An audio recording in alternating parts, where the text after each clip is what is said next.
Hello guys and welcome to my channel. Today I am here to announce a series of videos about no code.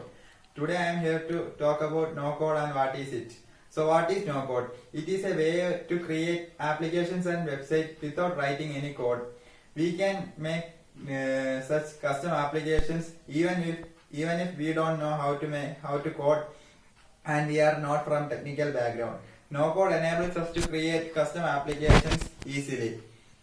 There is so much uses of no code. We can manage our time, reduce cost of creating applications. No code has inbuilt features for data management and user interference.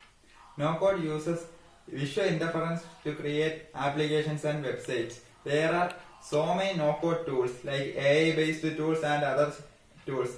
So we will discuss much about the no code tools later in this series of videos. Hope you guys enjoyed this video. Stay tuned to the channel to get notifications about my videos. Subscribe to my channel. Thank you.